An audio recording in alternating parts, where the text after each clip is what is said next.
ಅಣ್ಣ ಹೇಳಪ್ಪ. ಅಣ್ಣ ಇವತ್ತು ಈ ಏರಿಯಾದಾಗ ಒಂದು ದೊಡ್ಡ ಜಗಳ ಆಗತ್ತಣ್ಣ. ಜಲ್ದಿ ಒಂದು ಪ್ಲೇಟ್ ಸಮೋಸ ಕೊಡೋಣ. ಕಲ್ಲಾಸಿ ಹೊತ್ತ ಹಾಳಾಗುತ್ತಾ ತಗೋರು. ಹ್ಞೂ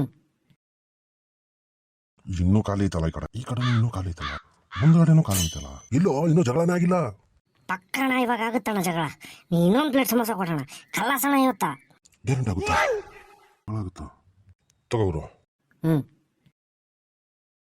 ಇನ್ನೂ ಖಾಲಿ ಐತಲ್ಲ ಈ ಕಡೆ ಇನ್ನೂ ಖಾಲಿ ಐತಲ್ಲ, ಮುಂದ್ಗಡೆನೂ ಖಾಲಿ ಐತಲ್ಲ. ಎಲ್ಲೋ ಇನ್ನೂ ಜಗಳನೇ ಆಗಿಲ್ಲ. ಅಣ್ಣ ಇವಾಗ ಗ್ಯಾರಂಟಿ ಆಗುತ್ತಣ್ಣ ಜಗಳ. ಸುತ್ತಲೂ ನೋಡಿದ್ರೆ ಎಲ್ಲ ಖಾಲಿ ಖಾಲಿ ಐತೆ, ಇಲ್ಲೇನೋ ಜಗಳ ಆಗುತ್ತೆ. ಅಣ್ಣ ಈಗ ಆಗುತ್ತೆ ಅಣ್ಣ. ಅದು ಹೆಂಗಾಗುತ್ತೆ? ಒಂದು ಪ್ಲೇಟ್ ಸಮೋಸ ಎಷ್ಟಣ್ಣ? 30 ರೂಪಾಯಿ. 3 ಪ್ಲೇಟಿಗೆ 90 ರೂಪಾಯಿ ತಾನೆ? ಹೌದಾ? ನನ್ನ ಹತ್ರ ರೊಕ್ಕ ಇಲ್ಲ ಅಣ್ಣ ಕೊಡೋಕೆ. ಇವಾಗ ಗ್ಯಾರಂಟಿ ಆಗುತ್ತಣ್ಣ ಜಗಳ. ಹಾ